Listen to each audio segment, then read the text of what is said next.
¿Alguna vez has sentido que alguien ha enviado mal contra ti y te has preguntado si existe una forma bíblica de protegerte y revertirlo? En Proverbios 26:2 leemos: como gorrión en su vagar y como golondrina en su vuelo, así la maldición no viene sin causa. Esta escritura revela un principio espiritual profundo.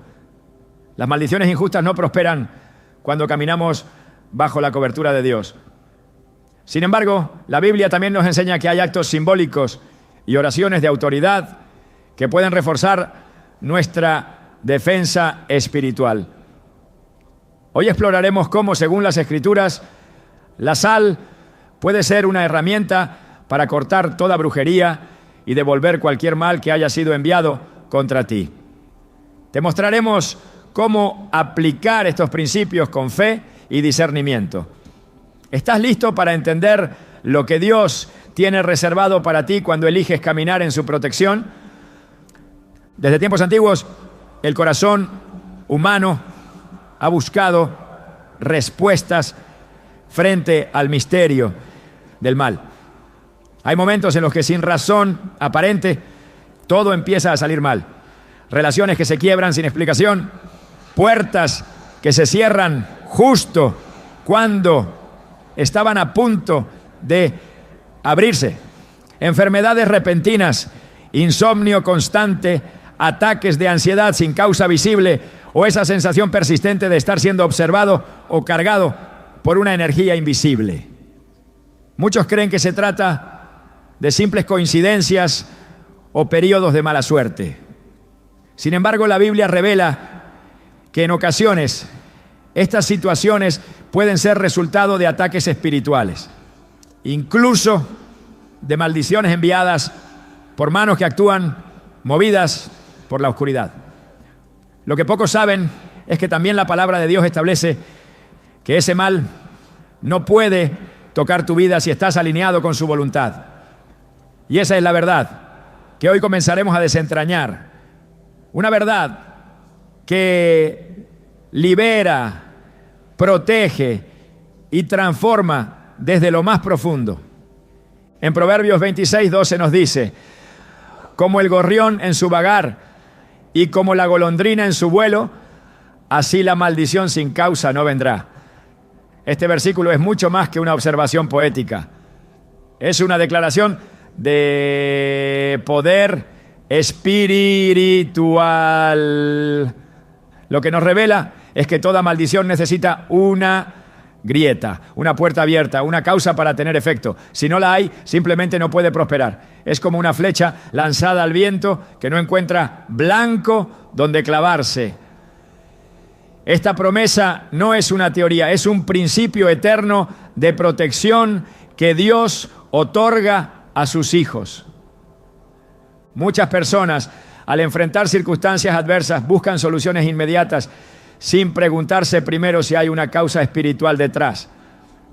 Sin embargo, la palabra nos recuerda constantemente que no luchamos contra carne ni sangre, sino contra potestades y fuerzas espirituales del mal en las regiones celestes. Efesios 6:12. Cuando esto ocurre, no basta con intentar resolver las cosas con medios humanos. Es necesario activar las armas espirituales que Dios ha dispuesto para nosotros. Pero antes de hacerlo, es esencial revisar el estado del corazón, porque solo cuando estamos caminando en obediencia, la cobertura de Dios nos envuelve como un escudo que ningún dardo puede penetrar. En el libro de Números, el profeta Balaam fue contratado por Balac para maldecir al pueblo de Israel. Pero cada vez que abría su boca, en lugar de maldecirlos, terminaba bendiciéndolos. ¿Por qué? Porque Israel en ese momento caminaba bajo la obediencia de Dios. Y mientras ese pueblo se mantenía firme en el pacto, ninguna palabra maligna podía echar raíz sobre ellos. Esta historia, más que un relato antiguo, es una ilustración clara de cómo opera la protección divina cuando no hay causa justa para que el enemigo actúe. Cuando vivimos dentro de la voluntad de Dios Incluso las palabras destinadas a destruirnos se transforman en bendiciones inesperadas. Pero ¿qué ocurre cuando sí hay una causa? ¿Qué pasa cuando sin darnos cuenta hemos abierto una puerta, una rendija en nuestra vida espiritual que ha permitido la entrada del mal? La Escritura nos da ejemplos claros de esto. En el libro de Josué, Acán tomó del anatema y escondió el botín prohibido. Nadie lo sabía, pero su desobediencia trajo derrota a todo el campamento de Israel. No fue hasta que se confrontó el pecado y se restauró el orden que el pueblo pudo seguir avanzando. Esto nos enseña que el enemigo aprovecha cada oportunidad, cada acto no confesado, cada resentimiento escondido, cada práctica que no honra a Dios para enviar flechas envenenadas a nuestras vidas. Y cuando éstas no son discernidas ni confrontadas, se convierten en fortalezas espirituales que nos estancan, nos oprimen y nos hacen dudar incluso de la presencia de Dios en medio de nuestras batallas. En estos casos, cuando el mal parece tener causa y peso espiritual, Dios no nos deja solos. Al contrario, en su misericordia nos llama al arrepentimiento, a la restauración y a la limpieza profunda. El Salmo 91 promete: caerán a tu lado 1000 y 10.000 a tu diestra, mas a ti no llegará. Este salmo, tantas veces repetido como amuleto, cobra sentido cuando comprendemos que la verdadera inmunidad espiritual no viene de recitar palabras vacías, sino de vivir bajo la sombra del Altísimo, en obediencia y consagración. El que habita al abrigo de Dios no solo es protegido, sino que se convierte en territorio sagrado, inaccesible para el enemigo. Es en este contexto donde muchas personas han buscado actos simbólicos para declarar su fe y su determinación de cortar con toda obra de oscuridad. Uno de esos actos que abordaremos más adelante con base bíblica es el uso de la sal como símbolo de purificación y de pacto, incluso llegando a realizar acciones proféticas como congelar esa sal, no como superstición, sino como una representación espiritual visible de una realidad invisible, detener y desactivar el mal. Pero antes de llegar a ese punto, es necesario dejar claro que ningún acto externo tiene poder si no va acompañado de una vida rendida a Dios. De lo contrario, caemos en el error de querer combatir al enemigo con herramientas vacías, como los hijos de Seba en el libro de los Hechos, que intentaron expulsar demonios sin tener una verdadera relación con Jesucristo y terminaron siendo vencidos y humillados. Lo que el Señor nos muestra una y otra vez en su palabra es que la raíz de todo poder espiritual no está en lo visible, sino en la obediencia del corazón.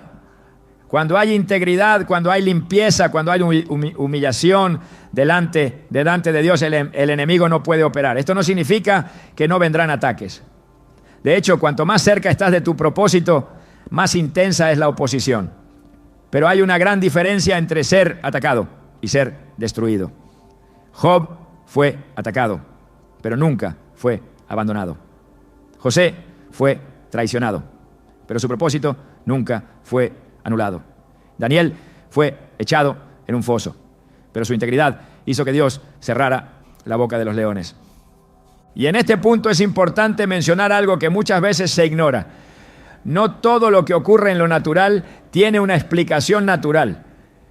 Existen personas que, movidas por envidia, odio, resentimiento o por prácticas de ocultismo, buscan afectar la vida de otro. Esto puede ir desde la palabra malintencionada hasta rituales de brujería, realizados con el fin específico de destruir, enfermar o confundir. Y aunque para muchos esto suena exagerado, la Biblia no lo niega. Deuteronomio 18, 10 a 12 condena explícitamente toda forma de hechicería, adivinación y consulta de muertos. Dios No lo condena solo por ser pecado, sino porque sabe que estas prácticas abren portales espirituales peligrosos que desatan consecuencias reales. Ahora bien, ¿qué ocurre cuando alguien ha lanzado una maldición o hecho un trabajo de brujería contra un hijo de Dios? La respuesta dependerá de dos factores: la condición espiritual del creyente y su posición de autoridad en Cristo. Si la persona vive en pecado, con puertas abiertas, será vulnerable y el enemigo podrá operar con más libertad. Pero si esa persona camina en santidad, esa obra de oscuridad no prosperará. Puede intentar tocar, puede causar perturbación temporal, pero jamás destruirá lo que está bajo el sello del Espíritu Santo. Por eso es tan crucial discernir y hacer un examen del alma.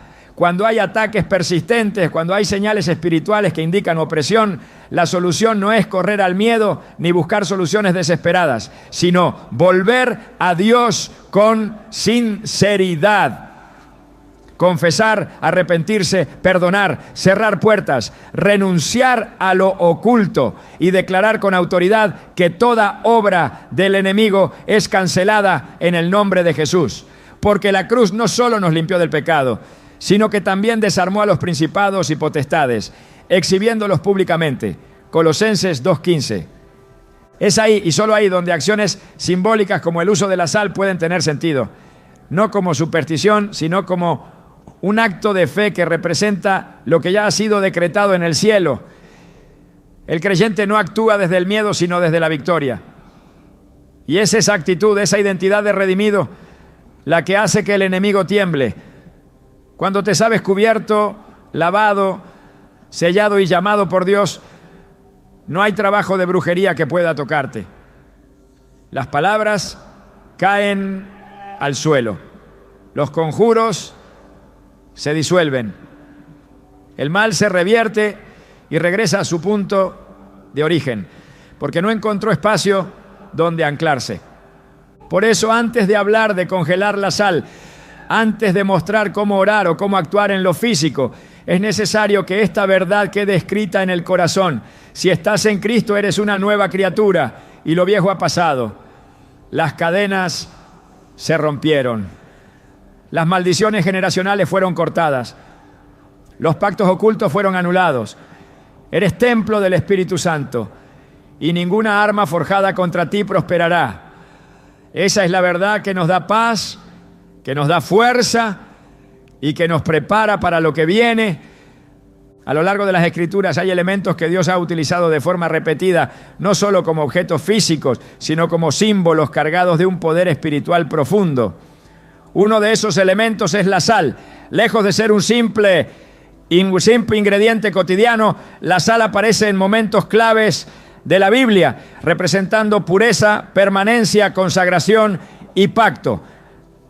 Comprender su significado no es un ejercicio de curiosidad teológica, sino una llave que abre el entendimiento espiritual de por qué Dios permitió que lo natural reflejara lo celestial. Y es desde esa perspectiva que podemos comenzar a ver cómo algo tan sencillo puede convertirse en una herramienta de fe legítima cuando está respaldada por la palabra. En Levítico 2:13, Dios ordenó al pueblo de Israel: sazonarás con sal toda ofrenda que presentes, y no harás que falte jamás de tu ofrenda la sal del pacto de tu Dios. En todas tus ofrendas ofrecerás sal. Esta instrucción no es menor, no fue opcional. Era una orden específica y continua. La sal debía acompañar cada sacrificio, porque representaba un símbolo visible del pacto eterno entre Dios y su pueblo. Lo que esto nos muestra es que la sal, desde el principio, ha estado asociada a lo sagrado. Era un recordatorio de que todo lo que se ofrecía al Señor debía estar marcado por integridad, permanencia y santidad. No era solo para dar sabor, era para preservar la pureza del acto mismo de adoración. Jesús mismo, durante su ministerio, empleó la sal para ilustrar principios espirituales fundamentales. En Marcos 9:50 declaró: buena es la sal, pero si la sal se vuelve insípida, ¿con qué la sazonaréis? tened sal en vosotros mismos y tened paz los unos con los otros. Aquí no solo reafirma el valor intrínseco de la sal, sino que la conecta directamente con el carácter del creyente. Tener sal en uno mismo es tener identidad, esencia, firmeza y una influencia purificadora. En otras palabras, la sal representa lo que permanece, lo que no se corrompe, lo que preserva lo que está a punto de descomponerse.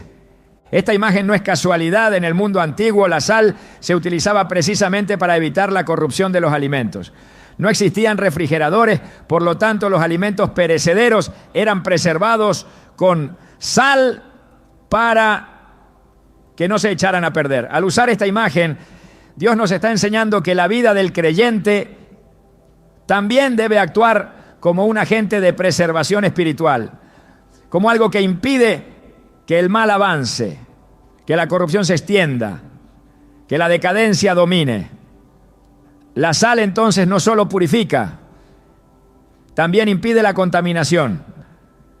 Por eso su presencia en los rituales del Antiguo Testamento era constante. Todo lo que se ofrecía sin sal carecía del sello simbólico de lo eterno. En 2 Reyes 2 encontramos un momento particularmente revelador. El profeta Eliseo se encuentra en Jericó, donde el agua de la ciudad es mala y la tierra estéril. El pueblo le pide ayuda y él, por dirección divina, toma un cuenco nuevo, le pone sal y la arroja en el manantial de agua, declarando: así ha dicho Jehová, yo sané estas aguas y no habrá más en ellas muerte ni enfermedad. Desde ese instante las aguas quedaron sanas y la tierra fue restaurada.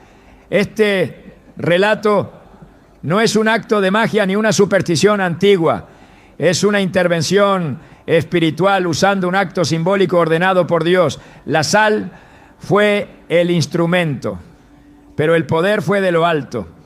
Este pasaje demuestra que Dios no desprecia los actos simbólicos cuando están alineados con su propósito. Lo que parecía ser un acto sencillo tenía un respaldo celestial. Dios decidió usar un elemento terrenal para liberar un resultado eterno. La importancia de la sal como elemento espiritual también se hace visible en el uso del término pacto de sal. En Números 18-19, Dios habla con Aarón y le dice: pacto de sal perpetuo es delante de Jehová para ti y para tu descendencia contigo. Esta frase se refiere a la naturaleza inquebrantable del pacto que Dios estaba estableciendo. Un pacto de sal no podía romperse porque la sal en su esencia no se descompone, no cambia, no desaparece. Era una señal de estabilidad, de continuidad, de fidelidad sin interrupciones. Esto nos lleva a comprender que cuando Dios permite el uso de la sal en contextos espirituales no es algo trivial, es un recordatorio de que lo que está siendo sellado tiene una dimensión eterna. Jesús también refuerza esta enseñanza al llamar a sus discípulos la sal de la tierra en Mateo 5:13. No los comparó con oro, ni con incienso, ni con perlas, los comparó con sal. Y eso es porque la sal, siendo aparentemente simple, posee una fuerza que trasciende lo visible, da sabor, transforma, limpia y preserva. En la vida espiritual, estas son cualidades esenciales. El creyente está llamado a ser una influencia transformadora en medio de la corrupción del mundo, a preservar los principios del reino, a rechazar la contaminación del pecado. Ser sal no es una metáfora decorativa, es una misión. Y cuando entendemos esto, podemos empezar a ver cómo Dios puede usar incluso elementos naturales como herramientas proféticas. El problema surge cuando se desvirtúa este simbolismo y se transforma en superstición. La sal no tiene poder en sí misma, no es un talismán, no sana, no protege, no libera por sí sola. Su valor reside en lo que representa, no en su composición química. La Escritura es clara en rechazar toda forma de idolatría, incluso la más sutil. Por eso es tan importante recordar que todo acto físico debe estar sometido a la dirección del Espíritu Santo y fundamentado en la palabra. Cuando se hace desde una posición de fe genuina, obediencia y revelación bíblica, entonces el símbolo se convierte en una declaración espiritual legítima, no por el objeto, sino por la autoridad que se ejerce desde una vida alineada con Dios. Volver a estos principios es esencial para comprender por qué muchos creyentes han sentido dirección de utilizar la sal como parte de un acto de guerra espiritual.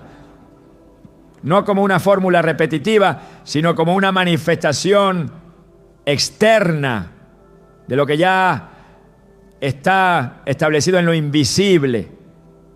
La sal representa pacto, pureza y preservación. Usarla con entendimiento puede ser un recordatorio profético del compromiso inquebrantable con Dios. Un acto que declare con firmeza que todo lo que se ha contaminado será purificado, que todo lo que ha sido atacado será restaurado y que todo lo que ha sido dañado será preservado por la presencia divina. Este uso simbólico no es aislado. La Biblia está llena de momentos en los que Dios utiliza elementos físicos para representar realidades espirituales. Moisés alzó su vara sobre el Mar Rojo. El pueblo de Israel comió pan sin levadura como señal de pureza. El aceite fue derramado sobre reyes y profetas como señal de unción. La sangre del cordero fue colocada en los dinteles para marcar los hogares del pueblo escogido. Ninguno de estos elementos tenía poder intrínseco. Su efectividad venía del acto de fe obediente que los acompañaba. Lo mismo ocurre con la sal. Comprender el trasfondo espiritual de la sal no solo nos educa, sino que nos prepara para utilizarla correctamente. Cuando se consagra, cuando se ora sobre ella, cuando se coloca como símbolo de purificación, se está declarando que ese espacio, esa vida, esa situación está bajo el pacto perpetuo de Dios. Es un acto que debe ir acompañado de oración ferviente, de proclamación de la palabra, de arrepentimiento sincero y de compromiso renovado con la santidad. No es una acción mecánica, es una proclamación espiritual. En este contexto, congelar la sal puede ser entendido como un acto simbólico de detener, sellar o bloquear toda obra del enemigo. Pero esa acción, como veremos más adelante, no puede ser simplemente imitada o replicada sin discernimiento. Deben hacer desde una posición espiritual sólida, como una expresión de lo que ya ha sido decidido en lo alto. La sal, al ser consagrada, representa pureza. El acto de congelarla representa detención. Juntos se convierten en un símbolo visual del deseo de sellar el territorio, detener la corrupción, bloquear toda influencia maligna y preservar la presencia de Dios. Pero esto solo es legítimo cuando hay dirección del Espíritu y respaldo bíblico en la intención del corazón. Es esencial entonces que todo acto simbólico esté sustentado en un conocimiento profundo de la palabra. Cuando Jesús enseñó, nunca usó símbolos vacíos. Cada parábola, cada imagen, cada elemento tenía raíz en las Escrituras. El pueblo de Dios está llamado a actuar con sabiduría, no con impulsos. La sal, por tanto, debe ser comprendida como un reflejo del carácter inmutable de Dios, su fidelidad, su pureza, su pacto. Cuando se usa con reverencia y entendimiento, se convierte en una herramienta de proclamación, no de superstición. Esta comprensión nos prepara para avanzar con claridad y autoridad. No estamos recurriendo a elementos mágicos, sino a símbolos que Dios mismo ha utilizado para enseñar principios eternos.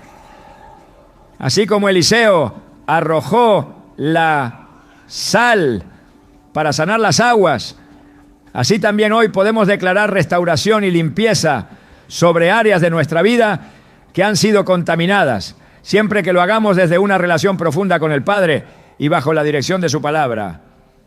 El creyente debe estar alerta. No todo lo espiritual es de Dios y no todo acto religioso tiene respaldo divino. Por eso es tan necesario escudriñar las Escrituras y dejar que sea el Espíritu Santo quien confirme cada paso. El uso de la sal no es una novedad moderna ni una costumbre importada.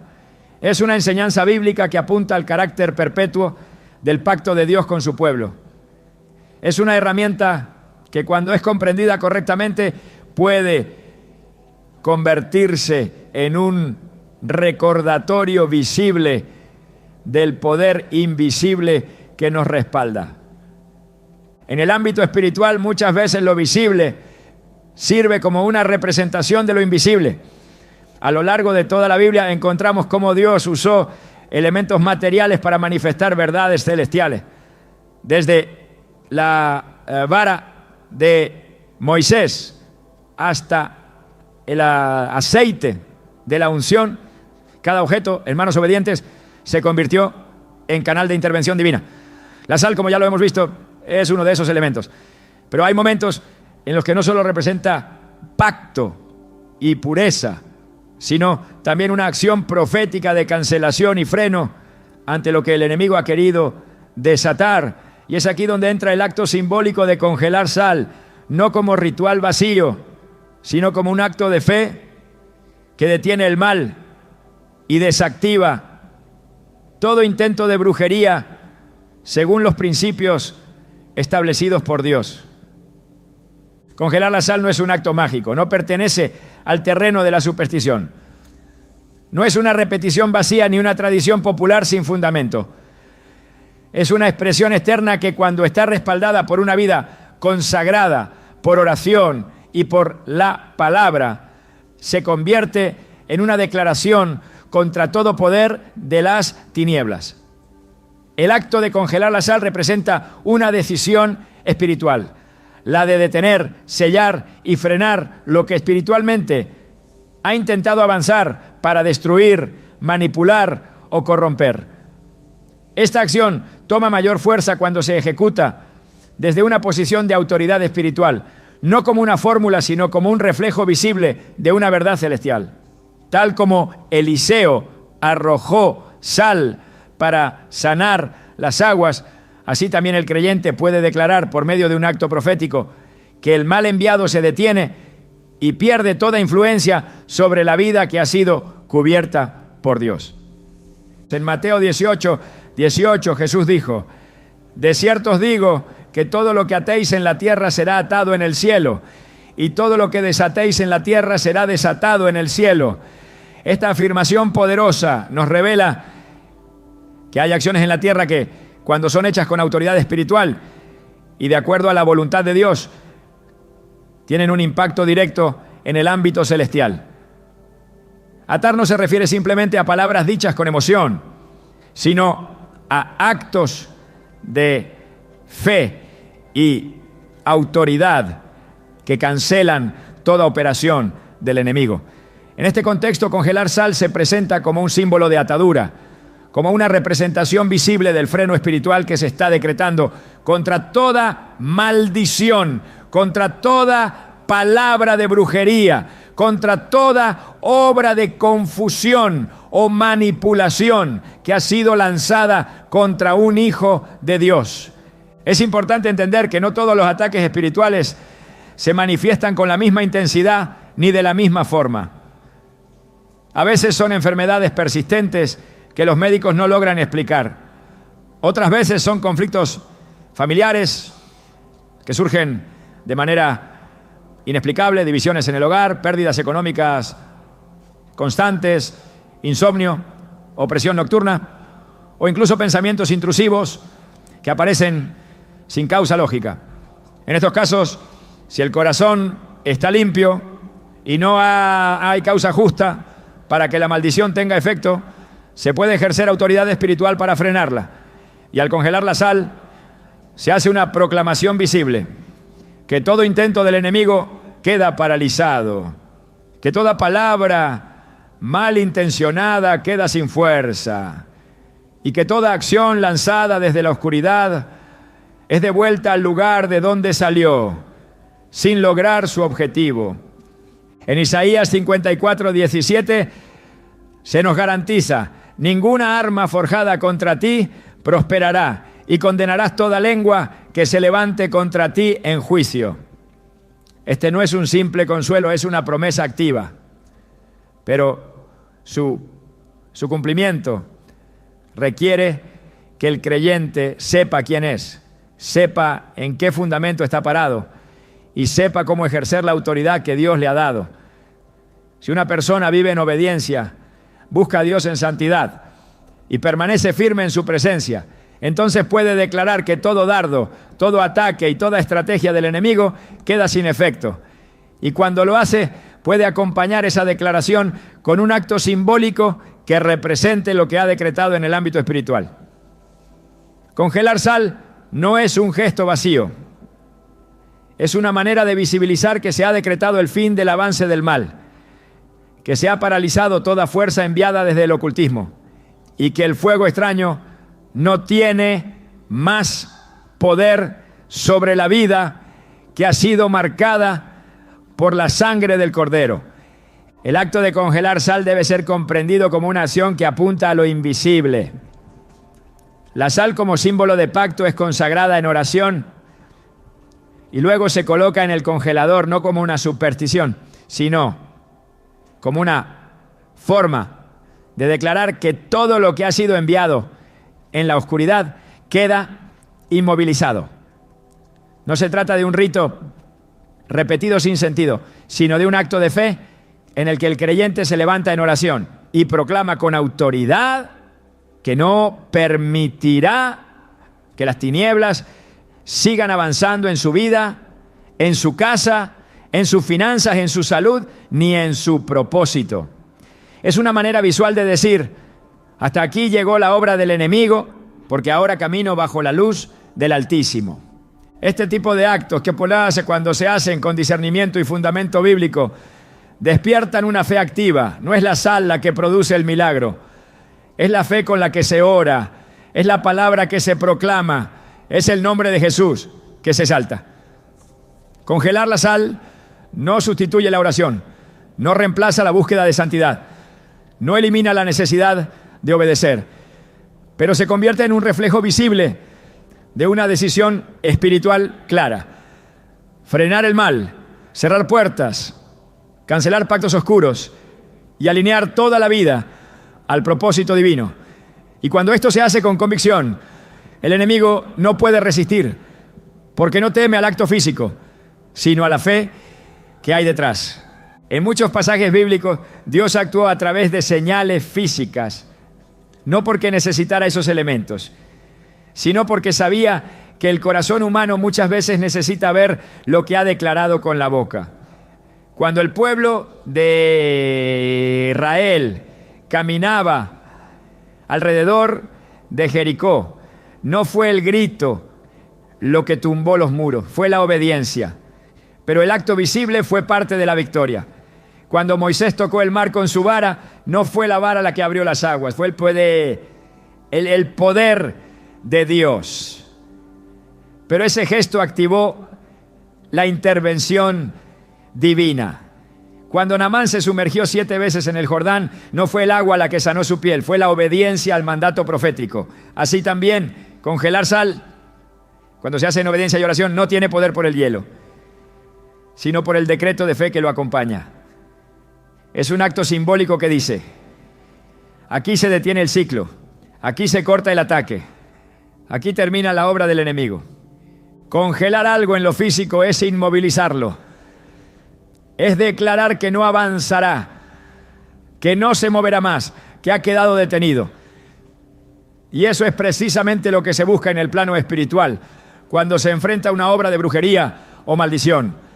Declarar que ese intento de opresión no tendrá progreso, que su energía es estancada, que su camino es bloqueado, no por el poder de la sal, sino por el poder de Dios operando en el creyente que conoce su autoridad. Así como se ata en la tierra y se ata en el cielo, así también se declara un freno en lo natural que refleja el freno espiritual ya establecido en oración. Es vital que quien decida realizar este acto lo haga desde una posición de limpieza espiritual.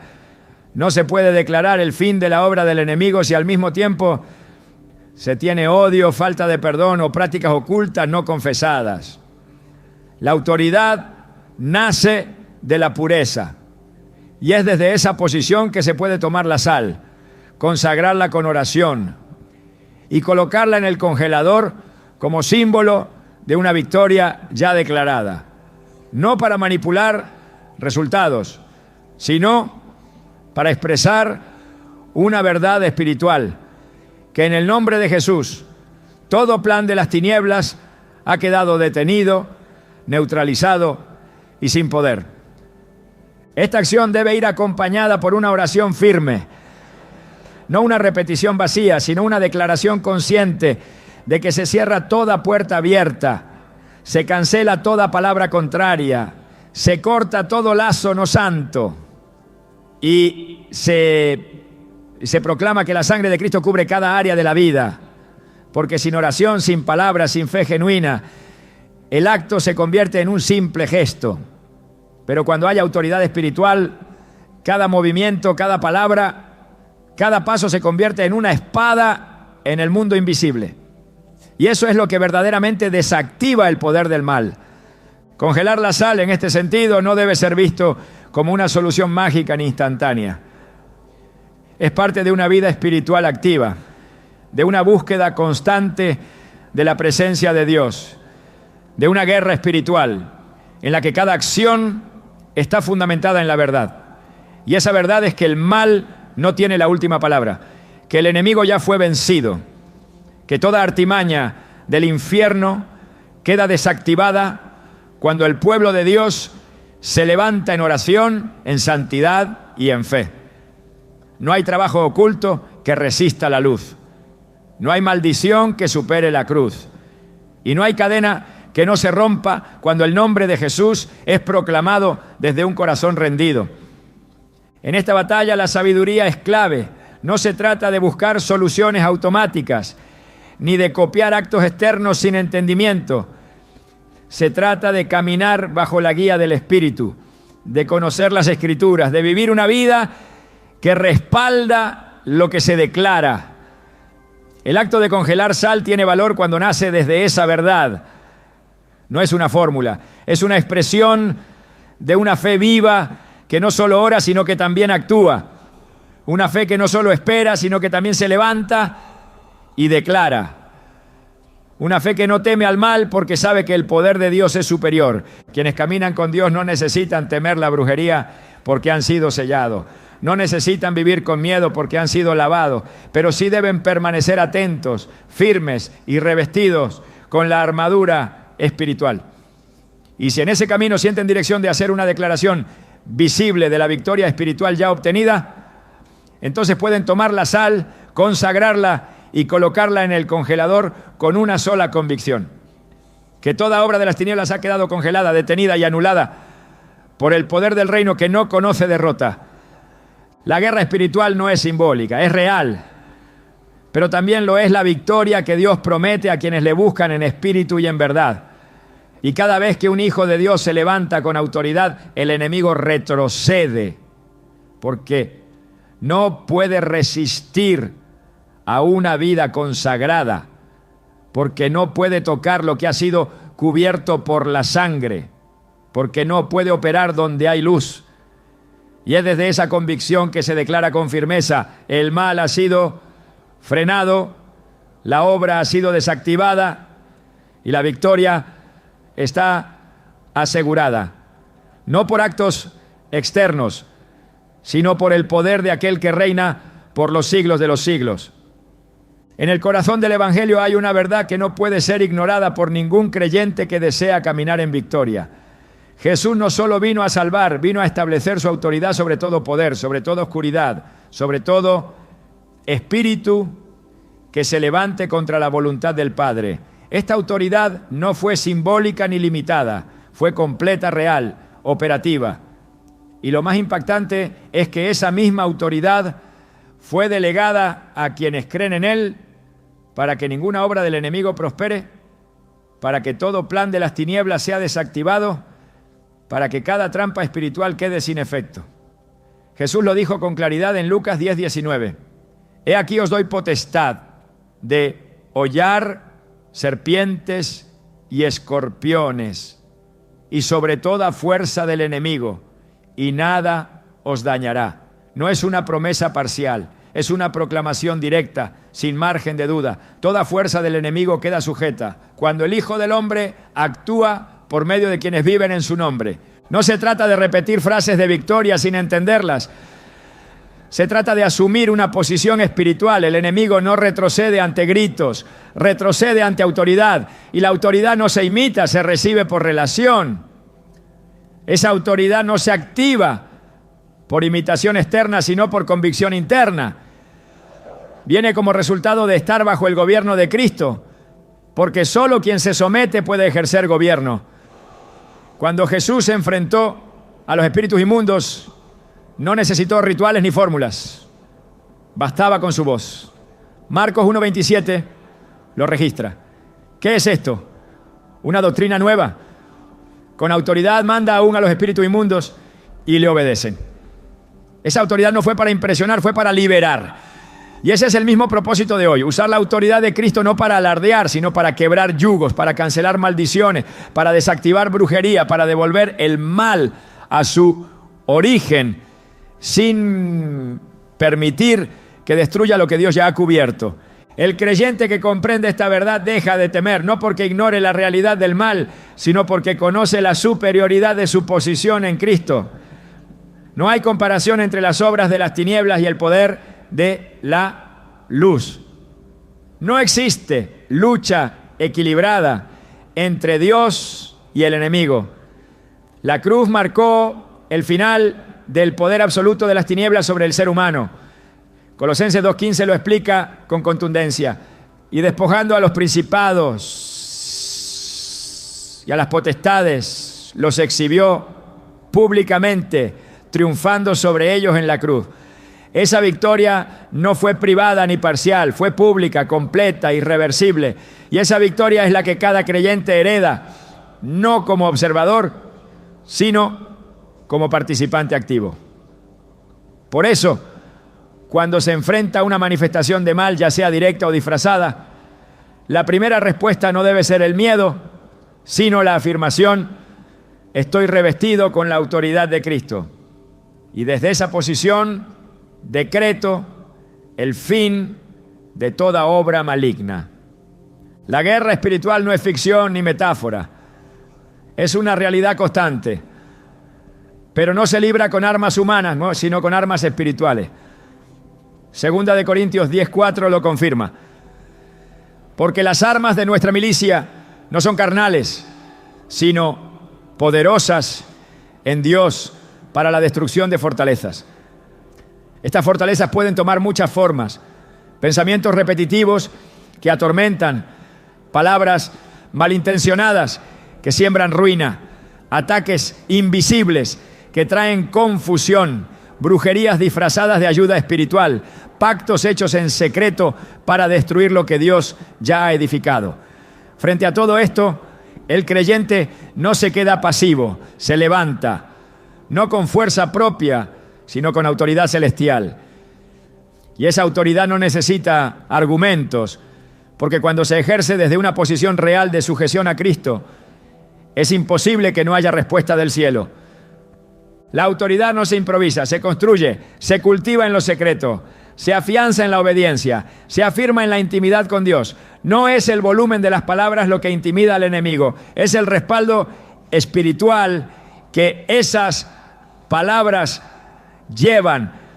Cuando Jesús fue tentado por el diablo en el desierto, no lo venció con carisma ni con experiencia, lo venció con la palabra. Mateo 4:10 lo recoge así: vete, Satanás, porque escrito está: al Señor tu Dios adorarás y a Él solo servirás. En ese momento el enemigo no discutió, se retiró, porque el poder de la palabra, declarada desde una posición de santidad y rendición, es un arma que el infierno no puede resistir. Así también, hoy, el creyente que camina en obediencia tiene acceso a esa misma espada espiritual que corta toda atadura, que silencia toda voz contraria, que deshace todo velo de oscuridad. Hablar de autoridad no es una invitación a actuar con ligereza, no es una licencia para enfrentar lo espiritual desde la carne. El libro de los Hechos nos muestra una advertencia clara en el capítulo 19.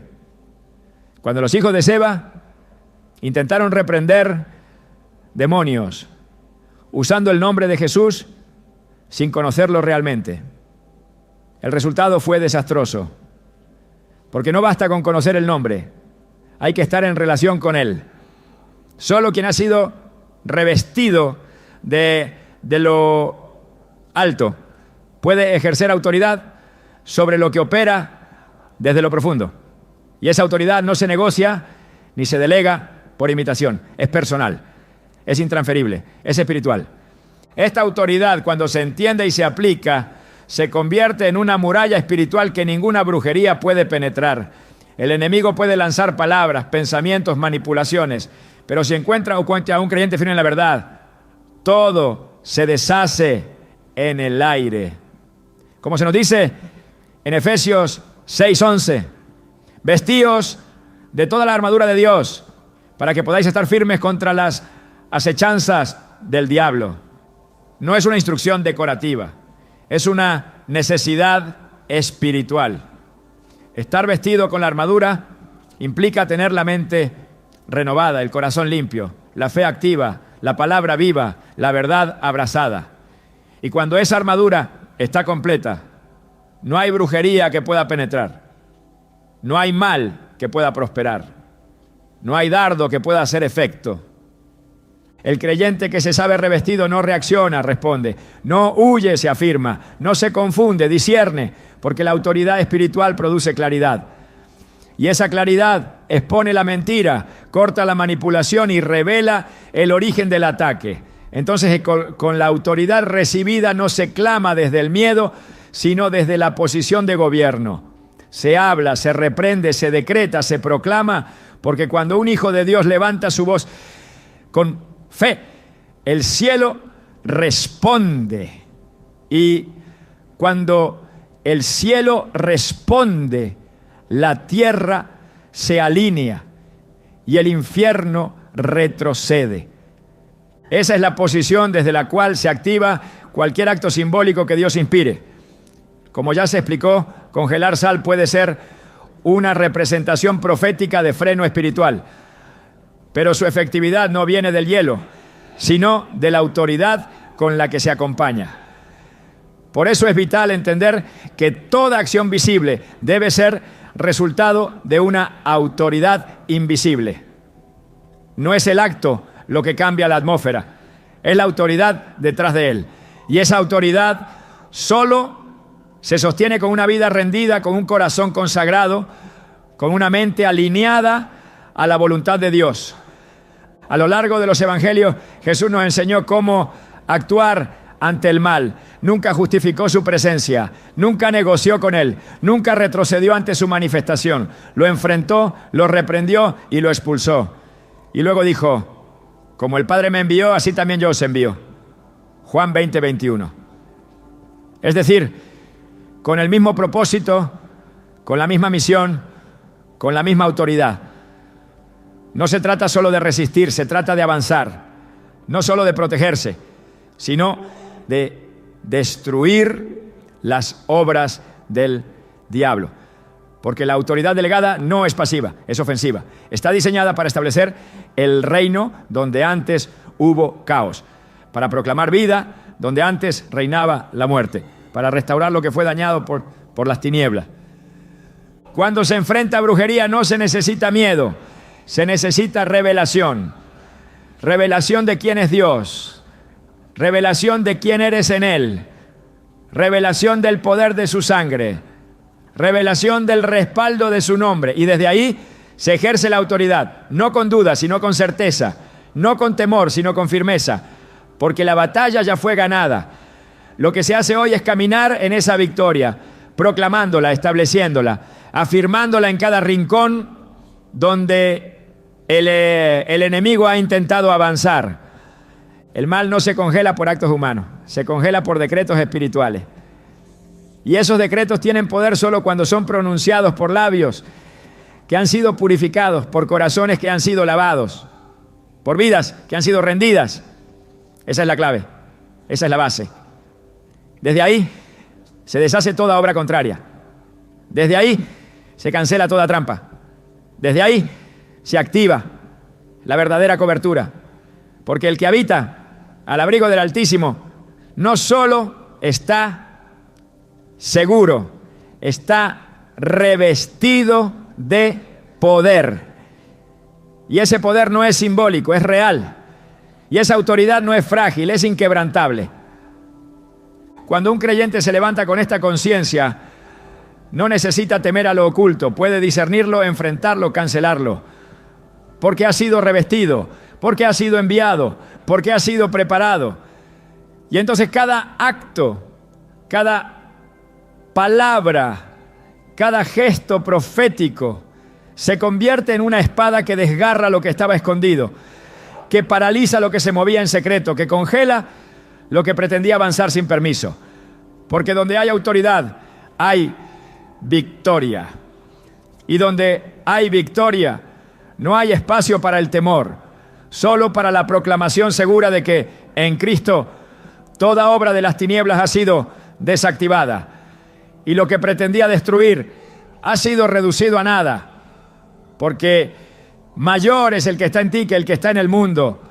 En el camino de la fe, uno de los mayores desafíos que enfrenta el creyente no es solo la acción del enemigo, sino la sutileza con la que intenta disfrazar sus obras, desviando incluso las buenas intenciones hacia terrenos de confusión espiritual. Por eso, cuando se habla de guerra espiritual, es indispensable acudir a una palabra que aparece una y otra vez en las Escrituras: discernimiento. No todo lo que parece espiritual proviene de Dios. No todo lo que se presenta como solución tiene respaldo bíblico.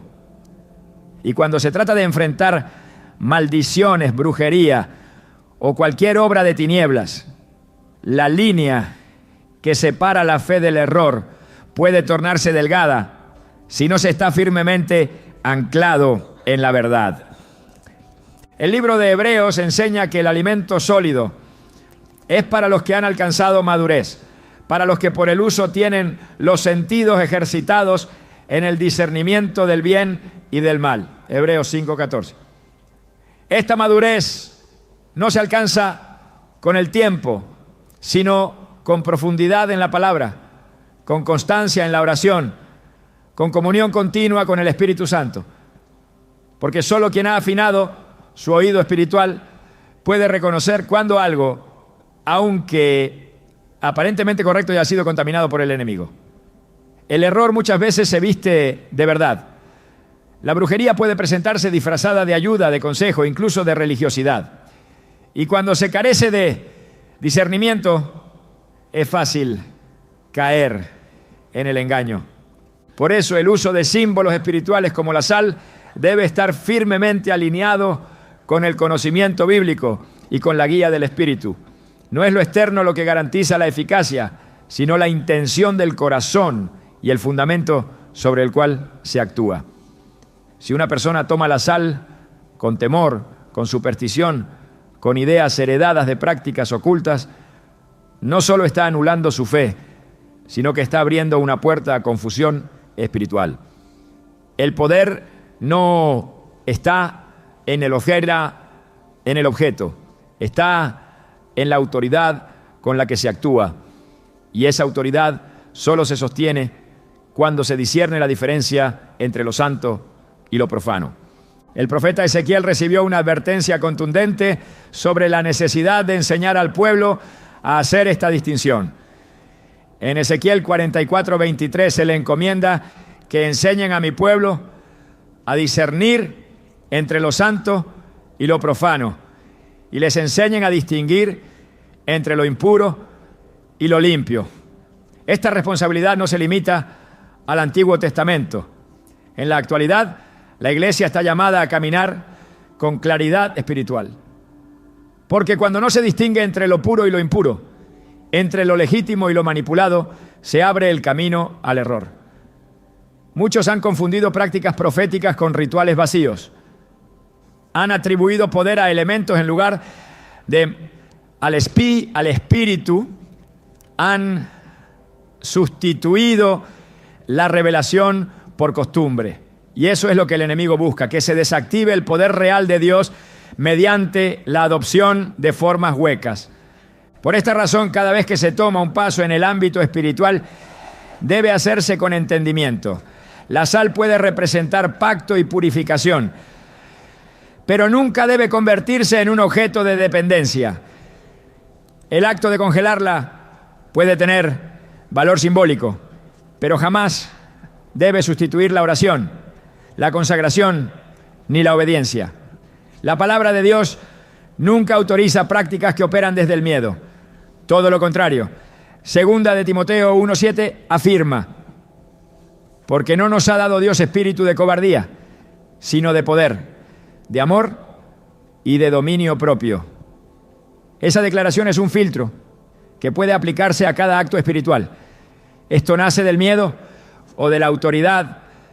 Es una reacción o una proclamación. Busca manipular lo invisible o se apoya en la verdad revelada. Discernir es también identificar cuando un pensamiento, aunque repetido y compartido por muchos, no proviene de Dios. En la guerra espiritual, las estrategias del enemigo muchas veces apelan a la emoción, a la tradición, a lo que parece lógico. Pero la lógica del reino no es la del mundo. Lo que el mundo desprecia, Dios lo honra. Lo que el mundo considera débil, Dios lo usa para confundir a los sabios. Y así también, lo que muchos consideran inofensivo puede ser una puerta abierta a la manipulación espiritual.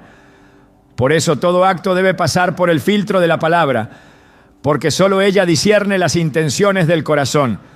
Congelar la sal puede ser una herramienta profética, sí, pero solo cuando se ejecuta desde un corazón limpio, desde una mente renovada, desde una comprensión clara de que el poder proviene de Cristo y no del símbolo. El enemigo no teme al hielo ni al mineral. Teme a una vida que camina en santidad. Teme a una mente que piensa con claridad espiritual. Teme a una voz que decreta con revelación. Teme al creyente que no se deja llevar por emociones ni por costumbres, sino que se afirma únicamente en lo que el Espíritu le revela. Ese creyente no actúa por impulso, sino por dirección.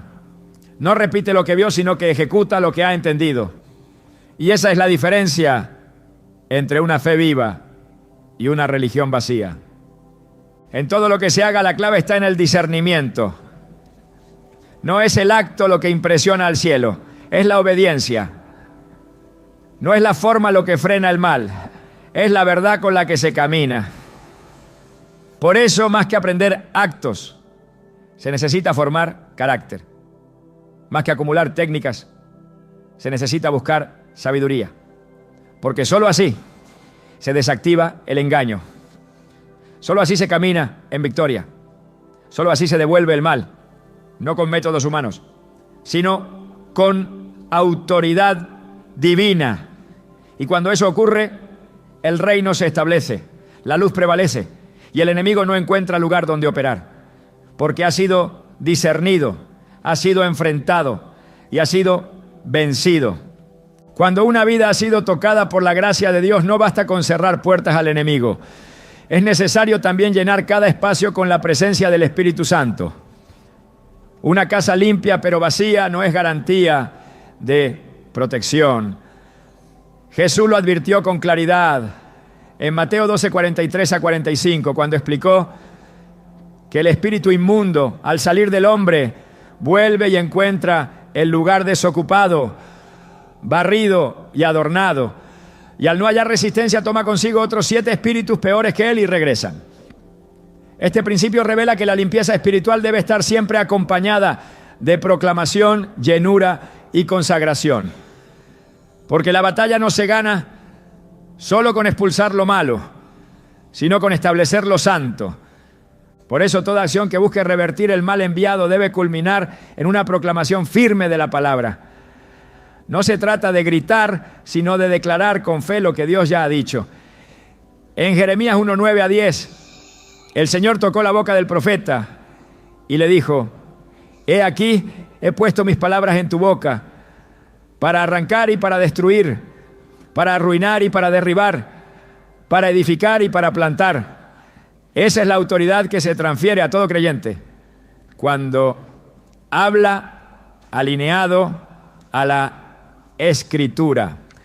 Las palabras ya no son humanas, son herramientas de edificación o de demolición espiritual.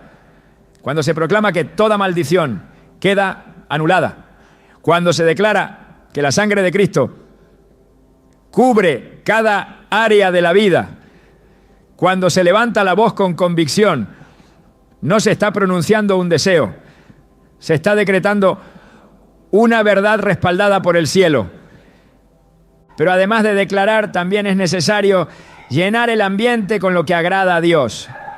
La limpieza espiritual no se limita a reprender lo malo. Implica una consagración activa, un compromiso real, un estilo de vida que refleje santidad. Porque la victoria espiritual no se sostiene con un solo acto, sino con una caminata diaria en la luz. Romanos 12:1-2 nos exhorta a presentar nuestros cuerpos en sacrificio vivo, santo, agradable a Dios, y a no conformarnos a este siglo, sino a ser transformados por la renovación de nuestra mente. Ese es el camino que impide que el mal regrese. Esa es la muralla invisible que rodea al creyente que ha sido limpiado. Y es en este contexto donde la proclamación se vuelve una práctica permanente, no como repetición mecánica, sino como un estilo de vida. Proclamar no es solo hablar, es creer, asumir, vivir lo que se dice.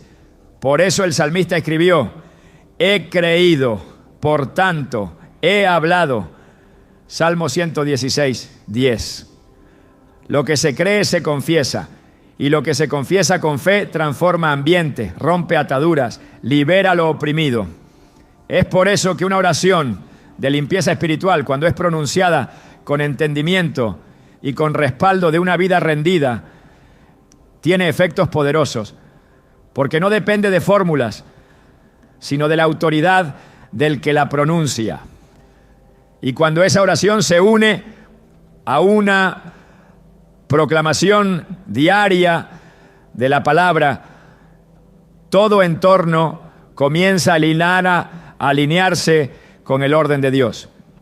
Este proceso de limpieza no puede ser superficial, debe ser profundo, constante, arraigado en la verdad, porque el enemigo siempre buscará una entrada. Pero cuando todo está consagrado, cuando cada pensamiento ha sido sometido a Cristo, cuando la atmósfera se llena con alabanza, cuando la boca declara solo lo que edifica, entonces no queda espacio para la oscuridad. No se trata de mantener un ritual, se trata de vivir una realidad, una limpieza que empieza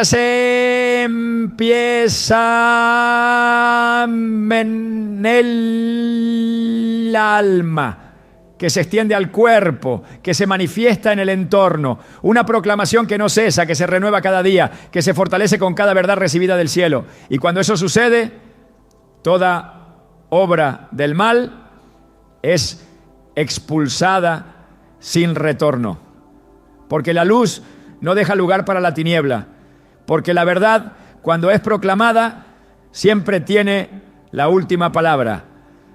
Cuando se enfrenta el mal con herramientas espirituales que están firmemente arraigadas en la palabra, el creyente no solo detiene la acción del enemigo, transforma el terreno mismo donde antes operaban las tinieblas. Y ese es el verdadero poder de actuar en la dimensión del reino. Congelar sal, más que un símbolo de detención, se convierte en una declaración visual de que todo intento de caos ha sido cancelado, pero también en una en una proclamación silenciosa de que algo nuevo está por surgir en ese lugar. No basta con anular el mal, también es necesario marcar territorio para lo eterno. Lo que antes estaba bajo la influencia de oscuridad, ahora se convierte en altar. Lo que fue escenario de batalla se transforma en campo fértil para el propósito. Porque el acto espiritual bien direccionado no solo frena lo maligno, también convoca lo divino. Y esa es la dimensión que rompe la lógica de la religión y abre paso a una vida profética. La sal, al ser consagrada y colocada como señal, deja de ser un simple elemento. Se convierte en memorial, como las piedras que Josué colocó en el Jordán para recordar lo que Dios había hecho. Así, también cada acto hecho en fe deja una marca visible de que en ese lugar, en ese tiempo, en esa situación, Dios intervino. Y ese es el verdadero final de toda guerra espiritual. No solo que el mal sea vencido, sino que el reino se establezca. Porque donde la luz permanece, el enemigo no regresa. Y donde Dios habita, nada queda igual.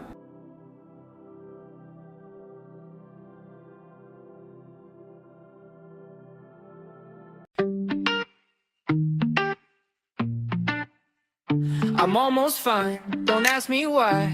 Smile on time, but I'm not alright. Say I'm good, yeah, every night. Almost fine, if I'm quiet, it's not a sign. I just don't wanna cross that line. Say I'm good, yeah, every time. Almost fine, I laugh a little louder now, so no one hears the doubt. I keep it light, I keep it clean. They don't see in between. I'm not broken, not okay, just somewhere in the gray. I say I'm fine like it's a crime to say I'm not tonight. Almost fine.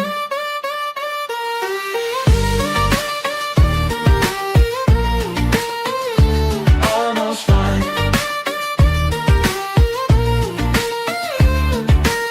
Got used to answering I'm cool. It's easier than telling truth. Everyone's got something wrong, so I just keep it moving on. I'm not asking to be saved, I just want the space to say. Some days hit, some days slide. I'm alive, that's why I try. Almost fine, that's my line. Hold it together, cross fingers, smile. Not a lie, just simplified. Almost fine, I laugh a little louder now, so no one hears the doubt. I keep it light, I keep it clean. They don't see in between. I'm not broken, not okay, just somewhere in the gray. I say I'm fine like it's a crime to say I'm not tonight. Almost fine.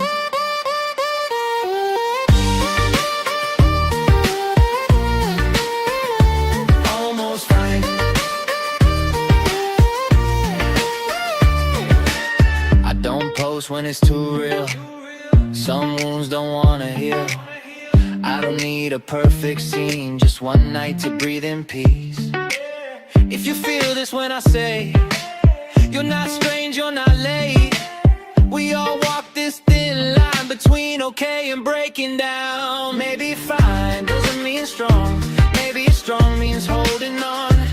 Even when you don't know why, you're still here and that's enough tonight. I laugh a little louder now, but I'm still around. I keep it light, I keep it kind. Even with the heavy mind, I'm not lost, I'm not done. Just learning how to run between the dark and the light.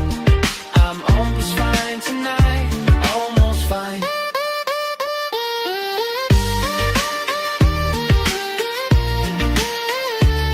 Almost fine. Almost fine. Almost fine.